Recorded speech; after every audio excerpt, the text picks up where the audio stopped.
there, NABJ family. This is your president, Erin Haynes, and I am coming to you today because I want to talk to you. We are in a moment of real change in our industry, and I just want to speak directly to our members and really to every Black journalist who is out there and trying to figure out what comes next. We're seeing these layoffs.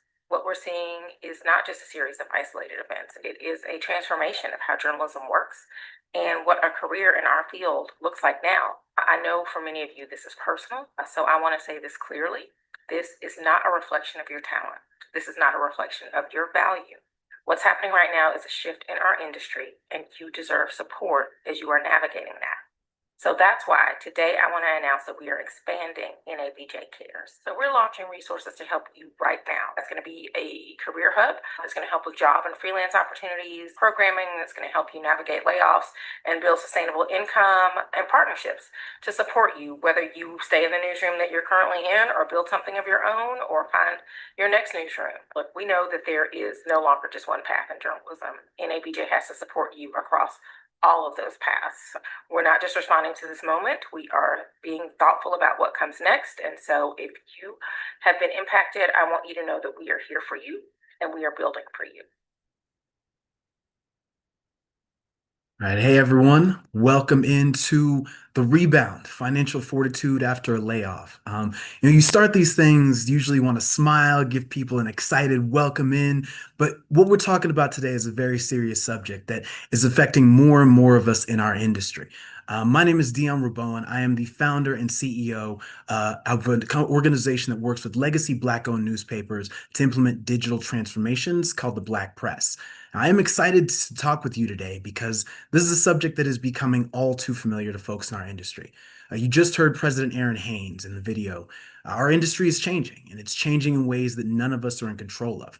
So we wanted to put together a panel that looks at the reality of the situation we are all facing right now as journalists and provide you some concrete insights on how to protect and take care of yourself during what may be one of, if not the most perilous times in the history of our industry. Today isn't about why layoffs happen, excuse me. It's about how you bounce back, rebuild, and even come out stronger than before. And we've brought together an incredible panel to really give you a roadmap for financial resilience and career reinvention. I want to introduce our panel in alphabetical order, starting with Justin Adams. He is an Emmy-nominated reporter and anchor for CBS Colorado.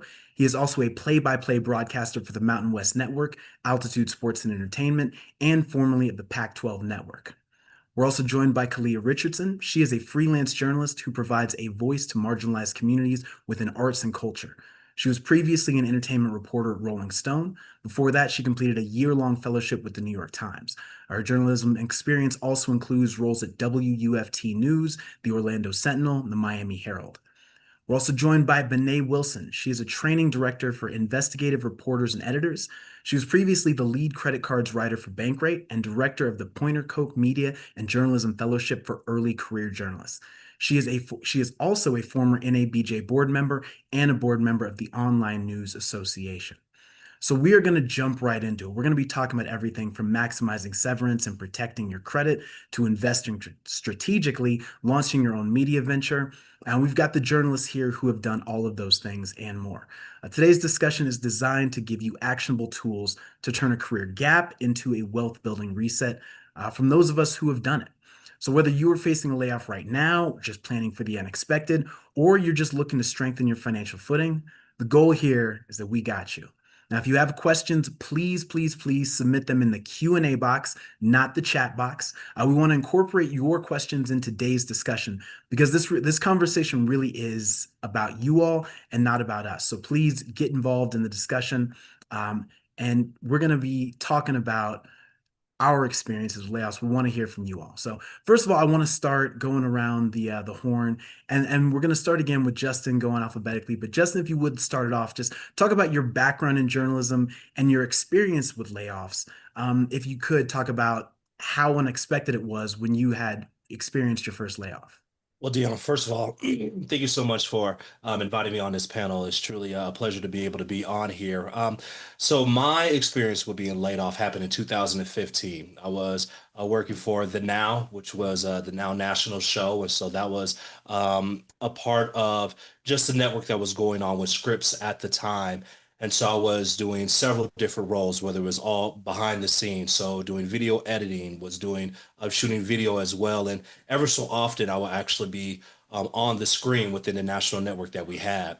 I had an idea, I had a feeling that something would happen about a month before I was laid off, and I checked every box. I did everything that they asked me to, and I still was laid off. And so when that happened, honestly, it was a gut punch, and it was something that I wasn't fully prepared for at the time. And I think you always will prepare yourself to say, hey, I could be able to rebound from whatever circumstance that I have. And then you go through several different things, whether it's an embarrassment, whether it's you found your identity in your job. And so to have all those different things happen and then to be laid off really impacted me during that time. And so that was something that really, really hit me when And I was Justin, like, if you could really quickly talk about your background going into that, because that wasn't your first job. I know you had been working in journalism for a little while before that. yeah, so I was actually working 4 years before then within Denver 7. And so while I was there, I was working at Denver 7 as a video editor and a web content producer as well. And so I was also doing radio too. And so I was doing several different roles. In my mind, I already had an idea that something like that could happen down the road. And so whether it was doing sports anchoring for News Radio KOA in Denver, I always knew that there was something that could possibly happen. So I try to prepare myself as best as possible. All right, Khalil, I want to bring you in here. If you could talk similarly, just kind of give us a little bit of your background, the layoff you experienced, and kind of how you responded to that. Yeah, definitely. Hi, everyone. So I would say a little bit about my background, as you already mentioned. I interned at local newsrooms in Florida at the Orlando Sentinel and Miami Herald. And after that, I was at the New York Times on a year-long culture fellowship covering arts and entertainment. And then quickly after that, I was at Rolling Stone for a little under 2 years. And I want to say that that layoff, as it affects everyone, was a surprise. I was actually home with my family at the time. I was let my editor know that I was off, not off, but I was like, I took some PTO and she had called me on a Friday and I had not experienced layoff before, so I didn't know this this Zoom call and what that would have implied. And so, HR hopped on and then gave me the news. And I think that I feel really fortunate that I was with my family at the time and I could, go through that experience with them. But it was definitely a difficult experience and something I didn't necessarily see coming. I think it affected a lot of my friends and I saw it, I guess, in the background, but I think that sometimes we can be kind of blind to it in our own lives. And it was something that definitely took me by surprise. So I guess like that's kind of the way that it affected me, Mm. and since then, yeah. Yeah, and you talked about you had had a fellowship or year-long reporting fellowship before that, but was that job, and I think it was the job at Rolling Stone, correct? Was that your first kind of real official journalism job? So I had my two internships while I was at the University of Florida, and then my first journalism job was the year-long fellowship. And then the full-time role was at Rolling Stone as a staff writer. So Got that it. was where I got laid off. Yeah. Yeah. And Benay, I want to bring you in here. If you could talk about your experience, the layoff and how that affected you. Oh, sorry, Benay, you are still on mute. My first layoff was in 1993. It was my first job in aviation, and I was very excited about it. And right before I'd gotten laid off, my boss had sat me down and talked about all of the great work that I was doing and how they were so happy to have me on the staff. And then I got called in to the conference room 20 minutes to 5. And the publisher looked at me and he was like, well, this is it, we're firing you. Didn't not layoff. They said they were firing, but then they did change it to layoff. And that I had 10 minutes to get my stuff and leave the building. And I was traumatized. But I also learned because after I thought about it, there were signs there. I wasn't paying attention. I was too busy focused on the work. I've been laid off 3 times since, and I have not been surprised. So. And one of the reasons I wanted us to start there was for folks to see the wave of different experiences, the experience level that folks have, and just the way that a layoff can really hit anyone. You've got folks like Kalia who are early on in their career and her first official full-time journalism job. You've got Benet who said, in 1993, all she was getting was compliments and talk about how great her work was. You got Justin, who is hustling, who's being told, who's taken on every piece of responsibility that his company asked him to. All of them were laid off, and include myself. I was called into the Wall Street Journal 2 years ago after starting up the first YouTube channel for markets at the Wall Street Journal, creating the very first markets podcast for the Wall Street Journal, building those up to over 50,000 subscribers and daily and digital downloads, doing all those things, and was still called in and told that I was being laid off. And so, really, what I wanted to establish there was that this can happen to anybody. Most of the time, we don't see it coming. So, if it's been a surprise to you and it's happened, know that you're not alone. If it hasn't happened to you, understand that it can. And that's really what we want to talk about right now. And whether you've been there and you're now kind of sitting there trying to figure out what comes next, or if you're trying to prepare for that moment, we want to talk through that. So I want to start with you, Kalia, at this next question. You talked a little about how the layoff affected you, how it made you feel. You were with family, but talk about how you bounced back and how you're continuing to bounce back in your career. Yeah, I mean, like I said, yes, I think as everyone has mentioned, it's an incredibly traumatizing and painful experience to have witnessed, and especially early in my career, it wasn't something I was expecting to feel like so early on, right? I was just getting my feet wet in the industry and I was excited to keep doing journalism in a newsroom, and it caught me by surprise. I think that ways in which that I started bouncing back was I really reached into my networks. So I feel really fortunate to have interned and I mean did a fellowship and also have connections with the New York Times. And so since then I've been able to do guest speaking opportunities with the School of the New York Times. I've also been able to, do freelance work with, existing connections that I have and also new ones, whether it's in local newsrooms or larger national brands.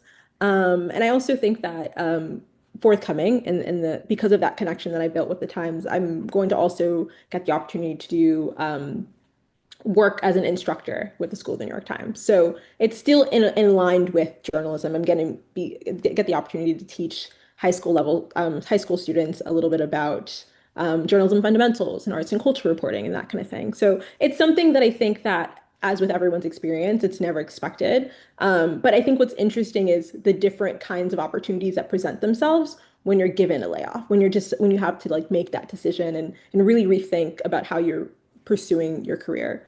So yeah, I guess those are some of the different ways that I bounce back. Mm. Justin, I want to bring you in here because that was 10 years ago. You said you were unprepared for that. Talk to me a little bit about how you have built your career since then and the way that that has kind of shaped the way that you look at not only the way you can evaluate roles, but the way you evaluate your work and the way you approach the things you do outside of your 9 to 5 job. Yeah, one of the things that really hit me, Dion, was during the time that I was laid off, I just had to get moving. I just had to go and put one step in front of the other. And sometimes that's the most difficult thing for you to be able to do is to move forward. You can only watch so many YouTube videos. You can only watch so much cable, so much Netflix. At some point, you have to get going. And so one of the things that I did was actually throw newspapers. And you may say, well, how does newspapers get you to where you are as a reporter or anchor? The main thing for me was to get out the house and was to do something. And as I was active every day with doing something, then I said, okay, let me look down my network, as Kalia has said. And so I went down my network where it was within people that I've done play-by-play with and I've done reporting with, was able to go and talk to them. It was also to go and take different risks that I had as well. So, for example, how I got here with CBS Colorado was it because of an amazing resume reel. What it was, honestly, was just taking a risk of me doing radio. Our radio station was partnered with CBS Colorado. I reached out to the news director from there and said, hey, I would love to be able to do TV work. They put me on one day to do some work for the Denver Broncos, where it's talk about let's preview the Broncos game on a Friday, and then on Monday you recap it.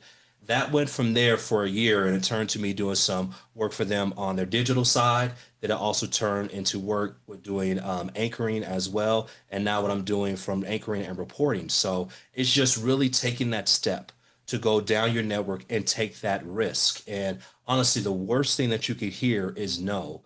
Um, but I will actually take it a step further and say the worst thing that you can actually hear is nothing. And that's you not taking a step at all. And so to be able to go and take that step, to take that risk has really impacted me and also has shaped the way that I go about my career. Mm. But now I want to turn to you, but I want to shift the question just a little bit because you talked about your very first layoff in 1993. And then you also mentioned recently, you've talked about in the past, the layoff that you experienced with Bankrate.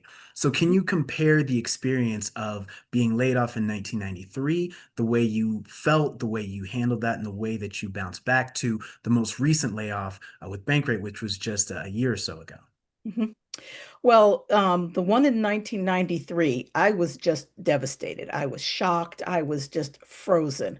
I had made the mistake, well, a lot of mistakes, but one of the mistakes was conflating my job with who I was. It's the last time I ever did that, too. There's the job, and then there's the person.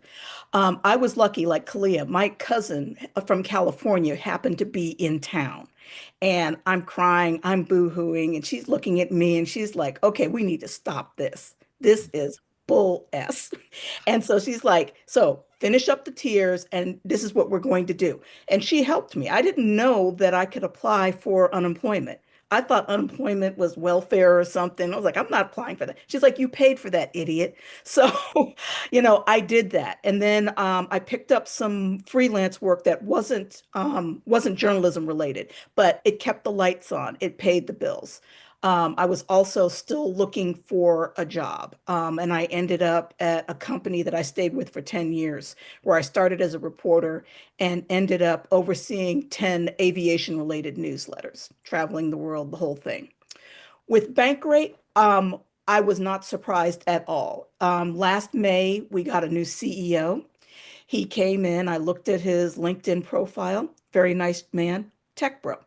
And I was like, I see where this is going. And so I got my resume ready, and people are like freaking out. And I'm like, just make sure you're ready. You might get laid off, you might not, but be ready. And so, he was having all these meetings and meetings with people individually and in groups. And he would send out this little newsletter twice a week talking about all the things that he wanted to do and everything. And I'm like, yeah, this is not going to be fun. And it turned out on that day, I got the little message from HR, confidential meeting, and I was like, "Yep, well, I'm ready." We get on there. There were 46 of us who were laid off by Zoom on that day.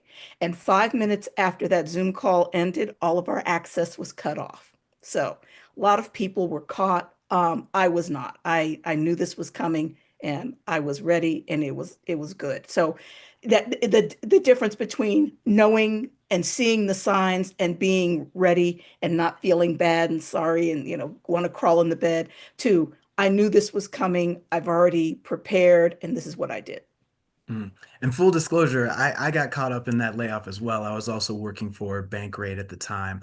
I didn't even get invited to the Zoom, so you got a step more than I did. I just got an email. So, Ugh. that shows you how it can be, right? At least, Vinay, at least you got invited to the meeting. I got that good email in my inbox. I said, all right, well, I guess that's how it is. One of the things I want to make sure that we talk about is money, right? So I want to again go around the horn and actually, but now I want to start with you. Again, looking back at that layoff in 1993 and then looking at that layoff at Bankrate, can you talk about how those impacted your finances differently and maybe some of the ways that your life changed? And then just long term, if you could talk about how you've changed your financial life as a result of being laid off. Yeah, that first layoff, like I said, was rough. And I wasn't making a whole lot of money. I was living in DC, but this was way before the gentrification. So I was living in not a not great neighborhood. My apartment was okay, but I was just worried about paying bills. I did not want to have to go to my parents to ask for money. So I was scrambling and hustling. And my father would just send me a check, and I would take it gratefully, but I never asked for money. I wanted to make sure my bills were paid, I had a roof over my head, and the car payment was done. And then that freelance work that I was doing in between kept me solvent. And then it made me realize that I needed to have a better financial plan.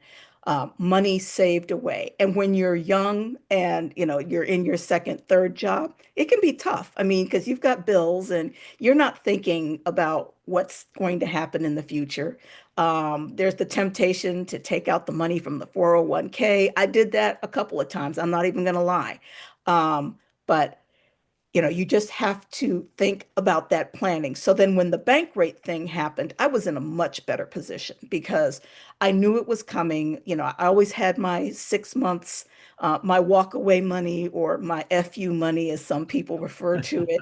Um, so after that first time, I didn't want to ever be trapped by a job. I didn't want to be in a position where I was laid off and I'm just sitting around and I didn't know what to do. So I always had my funding and my money. And after that first layoff, I did not ever have to ask, or I never got money from my parents again. So I was proud of that too.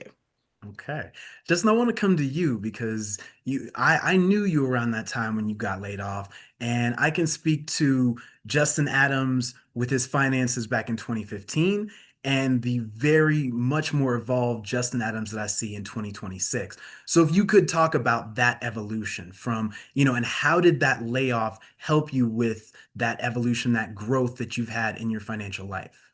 Yeah, I got tired of going to the bank because of overdrafts. And so that was really one of the main things, right? And um, I got tired of having negative in your account. And so that's what really impacted me during my layoff was that, yes, I was getting unemployment, but I still had negative. And so you had to cut different things off. And so what really has helped me since that point was that I wanted to not just feel the pain of that moment, but have it motivate me to never have that again. So I made it a point to make sure that I have 3 to 6 months saved up. I save 10% of the gross of whatever I make. My wife and I, we have our finances together, and I always put something away. You just never know.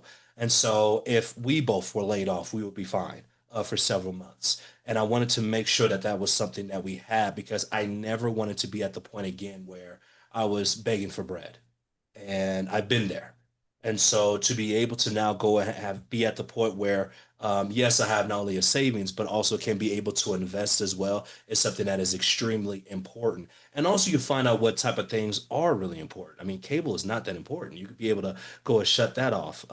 But also you could use your network too to be able to go and get funds to be able to make sure that the lights stay on. So all those things are extremely important. And thanks to you as well, Dion. One of my best friends, and I have no problem saying that here. To be able to have a friend to be able to talk to and to be able to confide in is extremely important. And I would say to make sure that you have that, to have somebody who can say, hey, this is what you can do to make sure that you are going to be financially stable. So, Dion, I want to say thank you publicly for your help, your assistance, and also your friendship. Hey, absolutely, Justin, man, and I appreciate you saying that. Kalia, wanna send it to you. You are early on in your career. Talk a little bit about the financial lessons that you've learned and maybe some things that you're still learning. Yeah, definitely. I mean, Benay definitely started with this. After I got laid off, I went ahead and filed for unemployment with the New York's, Department of Labor. And although it took close to a month, and after a while, I was like, "Is this coming in? Did I do something wrong?" You want to email them and call them nonstop. Eventually, it does come in, and it's about 6 months of weekly payments, which was helping me stay afloat. I also, like Benay, picked up a freelance gig. I teach with a nonprofit tennis academy for kids that are in public housing. And that's also been helping me, stay afloat as I pursue freelance gigs and other contract work. And then I guess like from a financial perspective, I've also changed my savings account. So I've had the same Wells Fargo savings account since freshman year of college. And last year I decided to close that account and open a high yield savings account. So the amount of money that I'm the amount of money that I'm making on a monthly basis has already gone up because I'm investing in myself over time, and that's been also a nice little, check every month. And kind of like, what Justin had said, it's the little things, right? So whether it's meal prepping at home, or it's whether it's like choosing free activities to do, or I think also leaning into your networks and your friends, and finding indoor activities to do just so that you can still have this interaction that's not also as expensive and not breaking the bank. Those are definitely things that I've leaned into, that have helped me a lot. Yeah. Yeah, I think that's really great. As you saw us all applauding, Benay and I have written about financial freedom and financial literacy for quite some time, and that high yield savings account for for anybody really. Like if you're putting money away, you might as well be getting some interest for your money, right? Investing, that's something that Justin talked about. That was something that I really started to learn when I first got laid off. My first layoff was in 2008, right around the time. It was not long after I finished college and got my first job and got laid off really quickly. And I'm actually very thankful for that because it showed me that no job was going to hold me down, that I had to make sure that I was taken care of on my own. And so that led me to, yeah, things like a high yield savings account, a thing like investing, making sure that I was putting 20% of my income away every month to my investments, learning about how to invest in the stock market, doing those sorts of things. And we've talked about, applying for unemployment, things like that. That's something that, I didn't know when I first got laid off. So I want to come back to you, Justin, and start there. What advice would you give to our audience about dealing with the layoffs and specifically all of the economic changes and uncertainties that accompany that you wish someone had given you? Yeah, the one thing I would have said, and my wife always tells me this, is that feel all the pain, like feel all the hurt. Like it's okay, feel all the different emotions that you have initially for when that happens. But then, secondly, make sure that you look and write down all the necessities that you have. Okay. How much does it cost for you to stay, whether you're rent or where you have your mortgage? How much does that cost? If you have a car note, make sure you write that down as well. Make sure that you have a budget that you're able to go and say, okay, this is the number that I need to be able to go from month to month. Make sure that you have that taken care of. Once you do find out what that number is, then you can be able to go and say, okay, I need to make a certain amount to be able to make sure that everything is fine. And so you need to know what your number is. So where you're at, if you have a full-time job right now, whether you're freelance or whatever you are, you should know the number that you need from month to month. Then you can be able to go and put money away and put funds away so that as you know your number, you could be able to know what your 3 to 6 months are. So if your 3 to 6 months are, let's say, 8,000 or 10,000, then you need to go and make sure that you save up to that number. So whether it's 15 or 20%, like you said, please be sure to do that. And then once you do that, then I think the most important thing is this, Dion. You just don't rest at where you're at. You just don't rest at the company or the job that you have. You are always looking for different opportunities. I remember Gloria Neal, who is an amazing NABJ member, was a former president of the Colorado Association of Black Journalists. She used to always say, I would always celebrate when I had my job. When I first got this job, whatever it was, I would always celebrate. And then the next day, I would look for my next one. I think that that would be what we all should be doing right now. Yes, you celebrate where you are. You celebrate the great work that you do. That's your 9 to 5. That's what put the food on the table. That's what allows you to be able to save and invest. But you need to make sure that you always have your eye on their next network. You have your eye on the next opportunity out there because when they do lay you off, it would be great to have a bridge for you to be able to go to. And that's the way that you'll be able to have that bridge. I want to point out something that Benay just put in the chat for everybody. She's got a link to the best high yield savings accounts, the highest interest. Bankrate does create a list and they update it pretty much monthly of which banks are offering the highest yield. Benay, you're better than I was because I'd have put that NerdWallet link in there. So I see you put letting bygones be bygones. I always represent, hey, go to nerdwallet.com. But feel free to please check that out because you can see which banks or credit unions or financial institutions are offering the highest rates. I want to ask a question that came in from the chat from Taylor Pearson. I believe this question was Kalia, but Justin or Benet, if you want to hop in, you can. Kalia, did you have any difficulty opening a new high yield bank account while you were unemployed? So simply my simple answer is I didn't. I went straight to Wells Fargo. I went in person. sat with the banker and told them that I wanted to close my account. And then I went through with the slow process of like incrementally sending in $500, $1,000 to my other I use Bask Bank as my high yield saving account and slowly putting in that money until I had a certain amount, and then I went to Wells Fargo and closed the account. So I didn't have an issue with that, and it was pretty seamless. So. Yeah. One thing I also want to point out here is lots of banks offer bonuses or, prizes, whatever you want to call them. Basically, if you open up a new account with a certain amount of money, banks will give you cold hard cash if you keep your money there for a few months. Generally, some of those you need direct deposit. So for folks who are going through a layoff, some of those are tough. But if you move an initial amount of money, sometimes it's $1,000, sometimes five, sometimes 10, those banks will give you an upfront cash bonus of a few $100s. And so that's a great way to, again, just have some extra money coming in while you're experiencing this, or again, before you have to experience a layoff. So I want to talk a little bit about pivoting to entrepreneurship and potential other media ventures, starting your own thing. Um, but now I want to come to you with this because you are now working with the investigative reporters and editors, IRE, and you're counseling folks on journalism and what the industry looks like. So I'm curious to ask you, I mean, how do you view journalism right now? Are you optimistic, pessimistic? And when you're talking to folks about journalism, what are you telling them in terms of a job and a stable career versus maybe starting their own thing? It depends on the person. Um, I started my little company in 2011 after my second layoff. And I had to form it because all of the competitors from the other publications were coming out to me and asking me to write for them. And I was like, oh, well, I guess I have to form this little company. I think that we should always have our own thing on the side if you can make it work. I do counseling, I do resume reviews, I do interview prep. I still do a little bit in the aviation field. So, I've always got those streams of income coming in.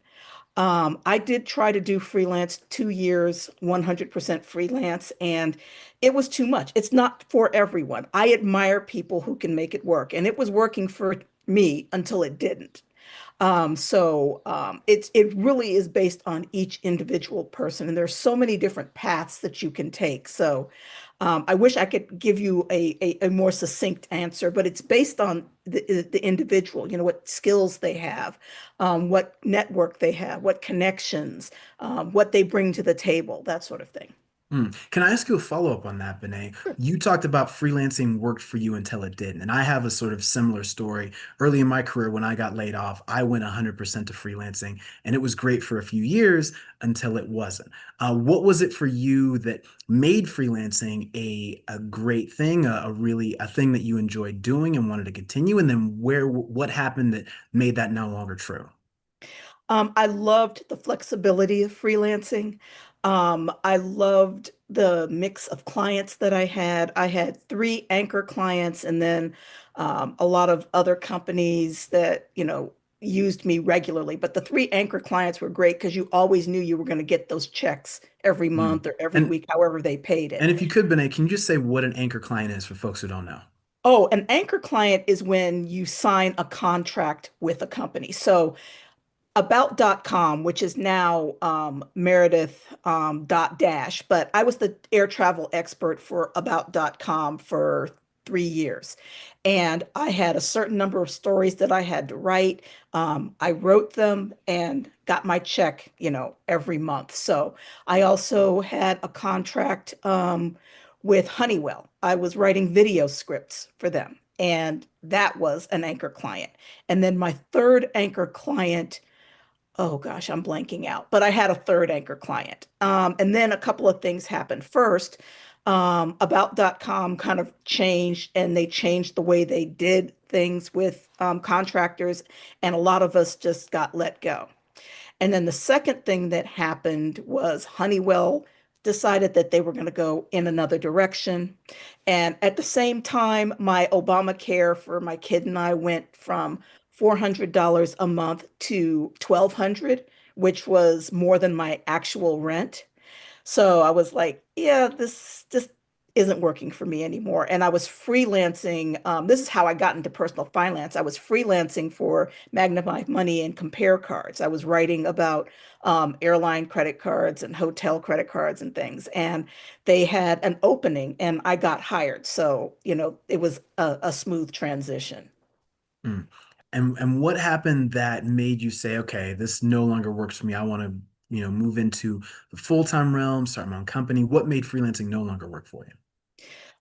Losing my anchor clients and not having as much business. Freelancing can be very lucrative, but it can be also when people are changing budgets or taking different directions, that affects the bottom line. And that's I remember the third client I was writing for News Cred. And everybody just went in a different direction. And I had a kid to feed. And I had my dad breathing down his back because I had the first grandchild, and he had visions of his grandchild out on the street, which is a very powerful motivator. So I just realized that, yeah, I just couldn't do this anymore. So, but when I was working for Magnify Money, I still was doing freelancing on the aviation side because I wasn't competing directly with what they were doing. Hmm. Yeah, and for me, what made freelancing not work for me is, and one of the things I always tell people is, I had a long time freelancing. I spent 4 years as a freelancer, and people would tell me, "Oh my goodness, this seems so nice. You've got your own schedule. You get to make your own hours. You aren't beholden to anybody." And I say, "Yeah, that's great, but this is not for everyone." I was always good at making sure I had money saved up so that if, I one of those anchor clients did go away, or if, something I was counting on just didn't come through, or someone turned around, because when you are a freelancer, you are the first to go. You are a kind of luxury for the company. And so it's really not for everyone. It's that up and down that rocky road. But that is also, again, how I learned about investing. And so I want to take another question we have. I believe it's from Alicia Key. What were some key resources you used to learn about and start investing? Justin, I want to send that to you first, and then I want to ask that to Benet and Kalia if you all want to jump in and answer that. Yeah, make sure that you have one of your best friends who is deep in investing who will bother you for years to make sure that you invest. That's what Dion did for me. And he told me about starting up a TD Ameritrade account. And I was really reluctant, mainly because I didn't know for myself. Dion would always tell me, hey, you need to invest and come on, make sure you're investing. And I thought, oh man, you lose money. And I didn't realize until I started putting money in myself that I was like, wait a minute, 6 months later, I was like, hold up, how do I have this much money in this account? Where did that come from? And so I think it's just important to make sure that you are listening to the right voices, number one. You need to make sure that your circle is a positive circle, a circle that's always driving you to go to the next level. So that's what really helped me out as well. And then you can find different pieces or different places for you to be able to go and invest in, whether it's the S&P 500 to go and invest there. Something very simple for you to put your money in. And that's what really helped me out specifically was to be able to go and do that. And then I was able to grow more from there as I was able to listen to audiobooks and to be able to go and learn more about different investments for myself. But always make sure that you have somebody who you aspire to be, someone who is in your circle, who is push you to the next level. That is really going to help you out, especially when it comes to investments. Hmm. Benet, I want to send it to you. How would you answer that? Well, I was lucky because my grandfather, after he retired from the Air Force, became a banker at Bank of America. But he had always been fiscally conservative and, talking about how to save your money. And he was a very strong advocate for generational wealth. And so between him and my dad, I got those lessons early on. I still have Bank of America stock to this very day because he bought me my first stock in that company. And you can actually, if you don't have the money to buy all the stock, you can buy pieces of stock. There's a company called CompuServe. You can go in there and study companies, things that you like. I'm an Apple person, so if I'm buying Apple, I know other people like Apple. You just think about that. And there's a lot of publications. I did put the NerdWallet article in there. NerdWallet is actually really good. I also recommend Bankrate. Read up on these things because both of those publications, they're giving you financial information, but they're doing it in a way that you can comprehend. They're not talking to you like you own a bank. They're talking to you as you are a regular consumer. Here is what we're talking about. I loved working at Bankrate because I got to write about credit and debt through the lens of people of color. And we have unique experiences and unique things that happen to us that don't happen to people of color who are investing and banking and all of that stuff. So keep yourself educated too. And reach out to Dion. I mean, Dion helped me too. I'm not gonna lie. We all get by with a little help from our friends, and we have a whole business journalism task force. So, there's a resource too. Yeah. Khalil, I want to send it to you. I know you're early on in your career, but have you started investing? And if so, what resources did you use to help you get started? Yeah, definitely. I mean, I've already talked about my high yield savings account, which is really awesome. But my introduction to my savings and all that was through my parents. They've also been people who really care about saving money and making sure your dollar is spent the right way. And so I learned about that high yield savings account from my dad. And I also learned about investing through mutual funds through my parents as well. And so slowly, putting, $100 a month or so into a separate account that can like accumulate over time and actually grow has been a really incredible way of having something to secure me despite what happens, whatever the circumstances may be. So, yeah, I think that that's fortunately for me, like everyone has said, lean into a friend who might have a better understanding of personal finance than you do and try to get as many sit down with them, get a coffee with them and just ask them questions, help them, have them teach you. If you have a family member that's affluent and wants to, cares about generational wealth and wants you to be part of that, definitely talk to them. And then also I think that there are resources and there's, personal finance reporters. I think at the journal, Oyen Adedoyan is another incredible reporter that focuses on Gen Z and how to make sure that like maintaining personal finances and staying financially fit. So I would use those as my resources if you have them. Yeah, one thing I would suggest that really, when I got started on my investing journey, which was early on in my career, was Investopedia. It's a great resource if you don't understand certain investing terms, or if you're watching CNBC or reading the Wall Street Journal, you're like, what does this word mean? What does this term mean? What are they talking about? Investopedia is an incredible resource. Another resource that I use pretty regularly right now would just be AI, whether that's ChatGPT or whether that's Gemini or whether that's Anthropic. Those sources, ask it a question. We're all journalists here, so you understand, do your research. Don't just trust what ChatGPT or Claude or someone throws back to you. But those programs are very good when you start saying, hey, I want to get started in investing. Where should I get started? Or what, I have $1,000. What should I invest in? Again, do your research. Those platforms will give you resources. Go read those stories, go read those articles. Investopedia is a great resource. Charles Schwab has great resources, Fidelity.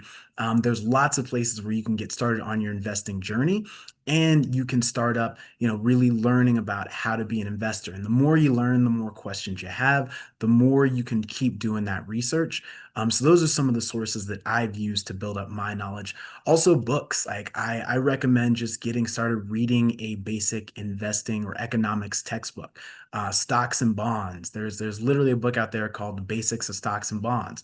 The Key to Economic Indicators. These are all really great resources for folks who are trying to get started on their investing journey. And right now, if you do still have a job, but you're seeing what's going on in our industry and you're not invested, now's a great time to really start learning, to open up that brokerage account and make an investment and really get started, because that's the way you learn is you get started by doing, and you're able to build your accounts over the course of time. And really, time and consistency are your two best friends. Time and consistency are going to do way more than having a big chunk of money to invest. So I want to go back to you, Kalia, and say, what has been the best thing to come from being laid off? Is there a way that you can say being laid off helped you in life? I think it's, and this is something that Aaron Hayes had said in the very beginning, which is about it not being personal, right? So when you get laid off, you want to blame, you want to think that it has something to do with your work ethic or your character or your experience. But in actuality, it's affecting the industry in ways that are out of your control and are not a personal attack. And so I say that because it's helped me separate myself from my career and realize that I am an independent person that has skill sets and a lot to prove. And it has also helped me realize that I am still that experienced reporter that was at Rolling Stone, that was at the New York Times. And so I think that as you know, as a freelancer and working independently, it's showed me those strengths. It's reminded me that I'm more than my job. But it's also given me that level of independence to really pursue, whether it's if you're interested in a Substack or becoming like a digital journalist and a content creator. It's given you a lot, it gives you so many different avenues to kind of take your career and what directions. I'm co-instructing a course for high school students. I didn't know that that was something I'd be interested in or want to do until this has happened. So I think it surprisingly does open the door to different kinds of avenues within the industry. And yeah, I think it's like that freedom. Like it does allow you to really just try new things and see what's the right fit. Justin, I want to send that very same question to you. Yeah, an empty stomach and a low bank account really would help you out with ideas to be able to go and make money, just to call it what it is. And so, actually, I'll give you three things that really hit me, and all of them have to do with my play-by-play broadcasting career.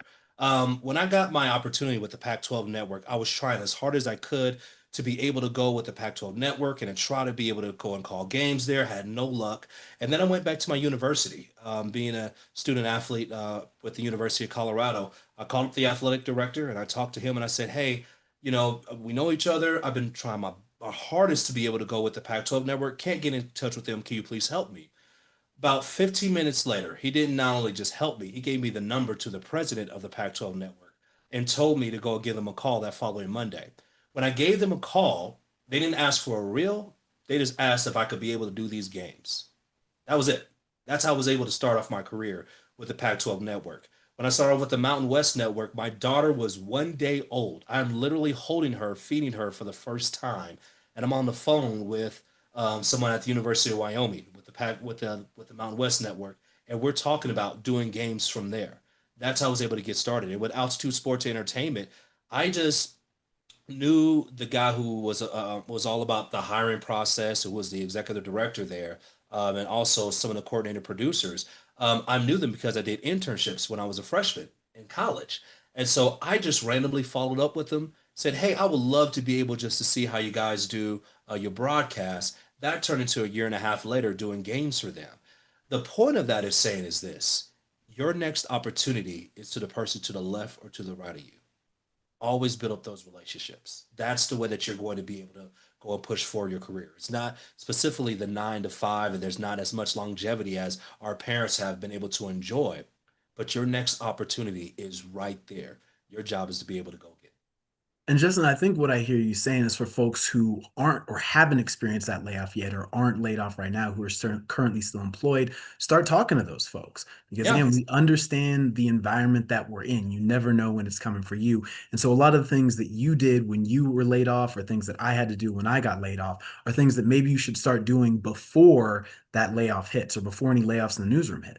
definitely. I would say this, and I was told this even right now as a reporter. When I go out into the field and when I go out and do my stories, I always shake the hands of everyone that is around.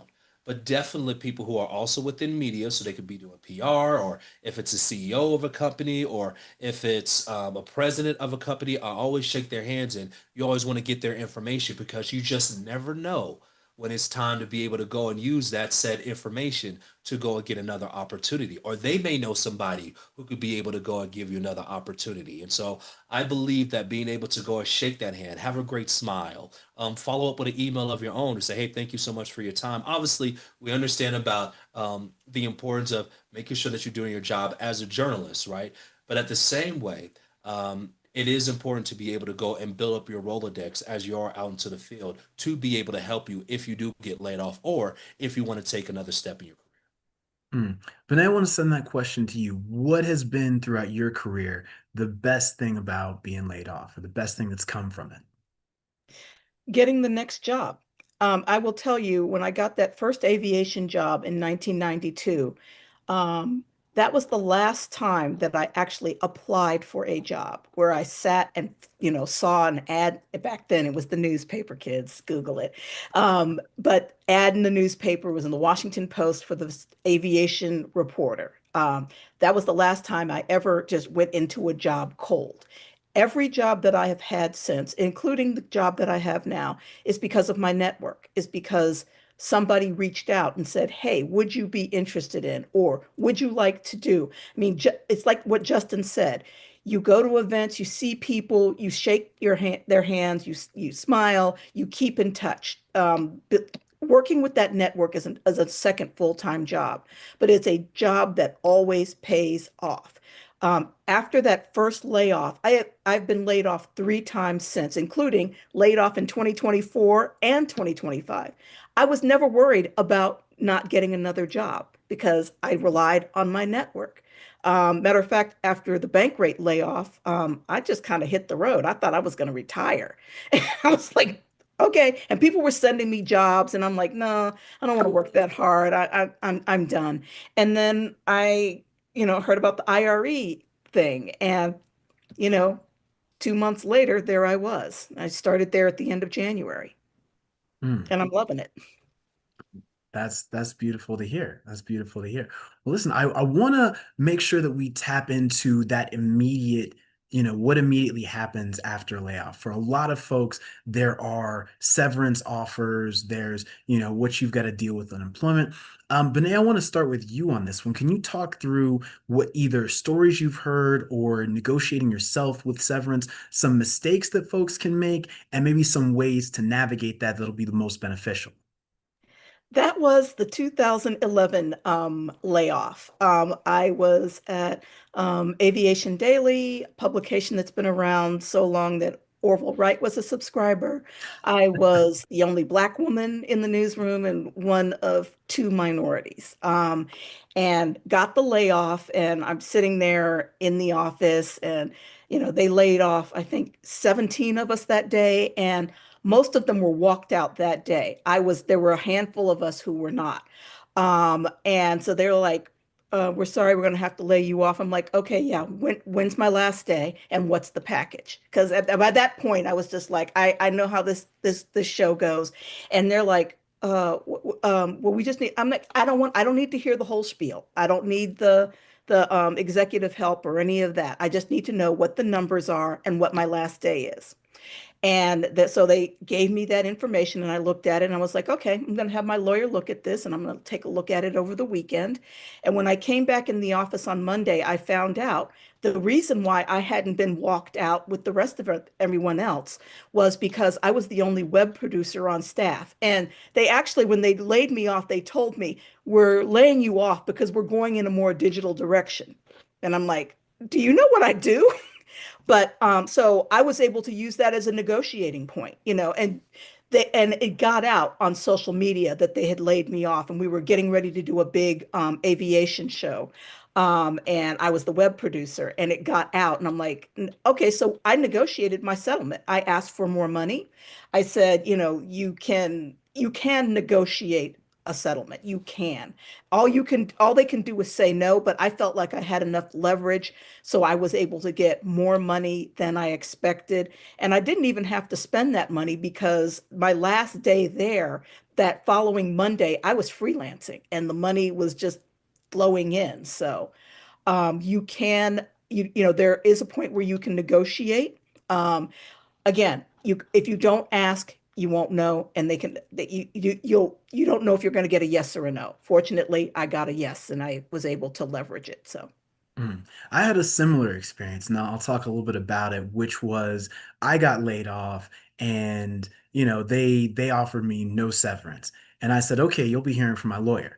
I didn't have a lawyer at the time, so I reached out to a friend of mine who happened to be a lawyer and said, "Hey, will you do me this favor?" And that friend was able to send an email, and I would say, "Hey, with the law firm of these guys, And that motivated them to say, oh, okay, well, we'd better give you this big severance package, right? For me, it was big. This is 2008. And so I was able to, rather than walking away with $0, walk away with $10,000 in severance. And so that makes a big difference because companies don't want to give you anything. They want to push you out the door with, the clothes that you have on your back. And I've heard a number of stories from folks who realized years later, oh, I should have tried to negotiate. Because again, just like it's a negotiation before you get the job, layoffs can be a negotiation as well. Sometimes you don't have any leverage, but sometimes you do, as Benet said. I want to put the question to Justin and Kalia as well. Are there experiences that you all have had with negotiating severances or dealing with that kind of immediate, whether it's healthcare, insurance, things like that in the immediate aftermath of a layoff?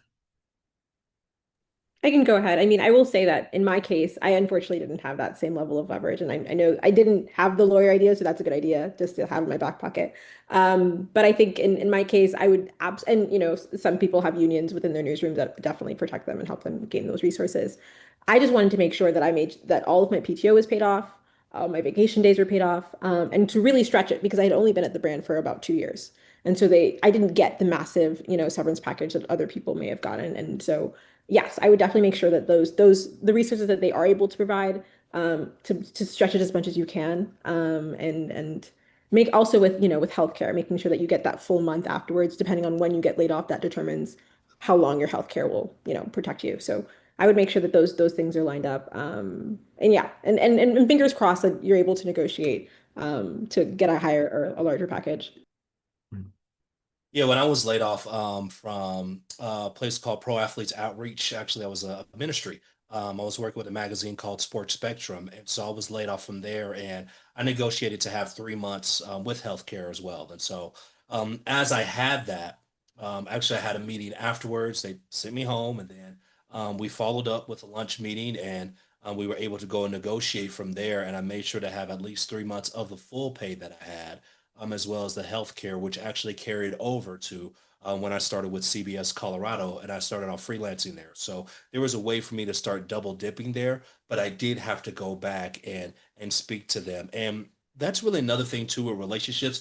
Even as a place does let you go, there is a way that you could be able to go and conduct yourself that can help you out as you go and walk out the door too. And that really assisted me for those 3 months to be able to go and have those funds, which really helped me out at the end. So I would say yes. It doesn't feel good, obviously, to be let go from an opportunity and position, but still having those relationships to be able to go and negotiate your severance package is extremely important. And to echo what Justin just said, I want to read a comment from Amber Ferguson. She put in the QA here. She says, more of a comment, but if your newsroom is unionized, please join it and be involved. I was laid off from the Post in February, and the Guild fought for a couple of weeks to increase our severance package, and specifically COBRA. It's additional health insurance once your employer-sponsored health insurance is done. The company is paying for 12 months of premium for us, which is helping a lot of us. A lot of us gave personal testimonies to HR and the higher ups. Um, and there's another question here from an anonymous attendee that I'll go ahead and ask. And if anyone wants to take it, feel free to jump in. But how do you frame being, quote, fired for performance, being, quote, versus being laid off in future job interviews, networking chats, etc.? Well, while the rest of the panelists are thinking about that one thing I will say is that you want to be honest as you can. I would just say I'm no longer with X company, or I am no longer a part of, or I left X company, or I left at this time. I wouldn't necessarily. I mean, people generally aren't going to say, "Well, are you fired or were you laid off?" Because that's rude and impersonal. But the way I would talk about it is just saying I am no longer with, or I left, or I parted ways with this company at that time. I wouldn't necessarily get into why that separation occurred. If you have any, oh, Benet, you want to jump in? Yeah, and with all the layoffs that are going on, people are not going to ask. They're just going to say, "Okay, what, you got laid off." Because there are just so many. They've just been coming in waves and waves and waves. But Dion, you made a good point. You just say, just no longer with the company. I just separated. So, and Yeah. you're not lying. You are separated from the company. You're no longer there. So you don't want to lie, but yeah. Yeah. And there was one more question here from Taylor Mitchell. I want to get into our closing statements, but I do just want to read this and give a quick response. Taylor says, can you negotiate your potential severance package ahead of time, like when you negotiate your salary when you get hired? And if so, how? Now, I don't think that's a thing that you can negotiate specifically with a company, but that's a thing that you can negotiate with yourself. You can get prepared for here's what I need, here's what I would ask for. You can start having conversations with maybe some folks who have been there for a while or folks who have been laid off or who are no longer there. Ask them, hey, how did your negotiations go? What did you ask for? What did they give you? So that when the time comes, you're prepared to ask for the things that you know you're going to need. And so that's what I would say. Taylor Mitchell, I think that was a great question. So wanted to make sure I addressed that. Listen, we have come to about the end of our time, but I hope we were able to provide some real resources and real value. NABJ will be sending out a list of resources for folks who are facing a layoff or who are potentially facing a layoff, real resources you can use to help find some funds, help find some assistance getting another job, or just, understanding and dealing with the situation, making sure your mental health is doing well. So listen, this has been The Rebound. We appreciate you all joining us. Financial Fortitude After a Layoff. I am Dion Rabowen. For Justin Adams, Kalia Richardson, and Bené Wilson, I want to thank everybody for joining us, and we appreciate you being with us on this NABJ webinar.